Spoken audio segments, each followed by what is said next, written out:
गुरु प्यारी साध संगत जी, आप सभी को प्यार भरी राधा स्वामी जी साध संगत जी, आपका हमारे चैनल में बहुत बहुत स्वागत है जी। साध संगत जी, आज की साखी को अंत तक जरूर सुनना जी। एक आदमी था, उसके पास 2 वक्त की रोटी का इंतजाम करना कठिन हो रहा था। किसी बड़े विद्वान ने उसको बताया कि पिछले जन्म में वह एक राजा था और उसने अपनी प्रजा के साथ बहुत अन्याय किया था।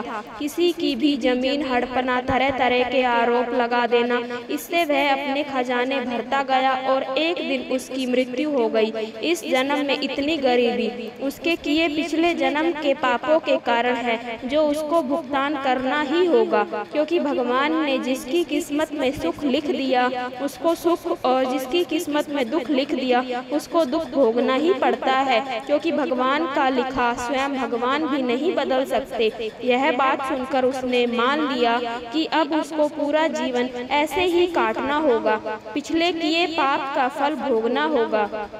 एक दिन वह गरीब इंसान भूख के मारे इधर उधर भटक रहा था कि उसकी नजर राधा स्वामी सत्संग घर में पड़ी, जहां लोगों को भोजन खिलाया जा रहा था। बहुत भूखा था तो चला गया अंदर, और उसी समय खाना खाने के साथ साथ पास के एक पंडाल में सत्संग भी चल रहा था। सत्संग की कुछ बात उसके कानों में पड़ गई। उसको सत्संग में कई बातें बहुत अच्छी लगी। वह रोज सत्संग जाकर बैठ जाता और पूरे मन से सत्संग सुनता। सत्संग घर में खूब सेवा करता। धीरे धीरे उसके नामदान के लिए अर्जी लगाई और उसको नामदान भी मिल गया। वह वक्त बदला, उसके हालात भी बदलते चले गए, उसकी आर्थिक स्थिति में सुधार भी होता गया। फिर एक दिन बाबा जी के एक सत्संग में बाबा जी से कुछ पूछने की इजाजत मांगी। बाबा जी प्रेम स्वरूप बोले, पूछो जो मन से सवाल है। तो उस सत्संगी ने बाबा जी से पूछा कि बाबा जी, आप जी ने सत्संग में फरमाया था कि जिसके हिस्से में जो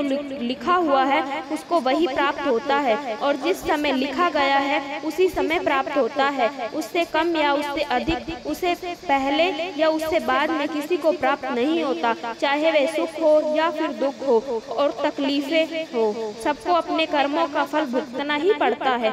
तो बाबा जी, मेरे जीवन में इतनी गरीबी थी, फिर आपने मेरा समय कैसे बदल दिया? तो बाबा जी मुस्कुराए और एक सेवादार को बुलाया और उस सेवादार से एक कोरा कागज मंगवाया और 7 स्याही मंगवाई, साथ में एक मोहर भी मंगवाई। इस मोहर को बिना स्याही लगाए उस सत्संगी को दिखाया और पूछा, बताओ मोहर पर अक्षर उल्टे हैं या सीधे? तो सत्संगी ने कहा, अक्षर तो उल्टे हैं। फिर बाबा जी की मोहर को साई में डुबोया और कोरे कागज पर मोहर लगा दी। अब बाबा जी ने दोबारा पूछा, अब बताओ अक्षर उल्टे हैं कि सीधे? तो सत्संगी बोला, अब तो अक्षर सीधे हो गए। तो बाबा जी बोले, अब समझ आया कि इस उदाहरण का मतलब क्या था।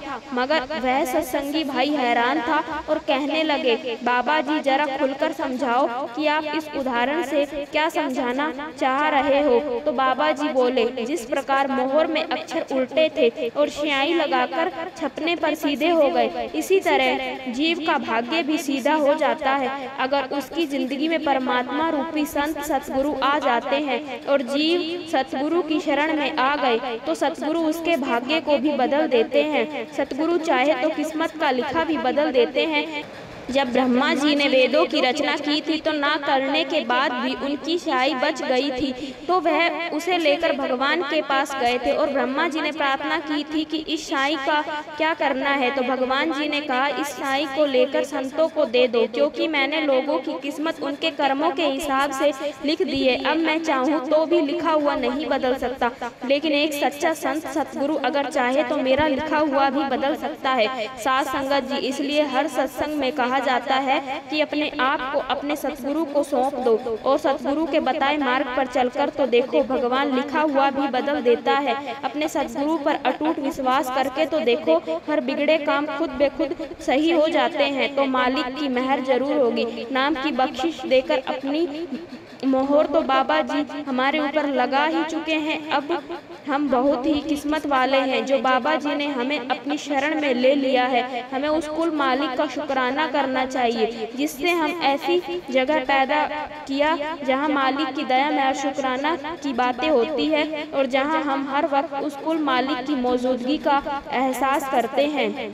अपने आसपास मालिक की मेहर को महसूस करते हैं। कुल मालिक की मेहर सतगुरु की इतनी प्यारी बातें सुनकर हमारा विश्वास इतना बढ़ जाता है, तो क्या हमारे सतगुरु हमारे बाबा जी इस प्यार और विश्वास की लाज नहीं रखेंगे? जरूर रखेंगे। बाबा जी हमारे ऊपर कोई भी परेशानी कैसे आने दे सकते हैं? विश्वास करके तो देखो, विश्वास में इतनी ताकत है कि पूरी कायनात ही पलट जाती है। इसी के साथ आज की यह साखी समाप्त करते हैं। अगर आपको यह साखी अच्छी लगी हो तो चैनल को सब्सक्राइब जरूर करना और बेल आइकन को भी प्रेस कर लेना, ताकि हम जब भी कोई नई साखी की वीडियो डालें सबसे पहले आप तक पहुंच सके, क्योंकि हम आपके लिए ऐसी ही रोजाना साखियां लाते रहेंगे ताकि आपको भजन सिमरन करने में सहायता मिल सके।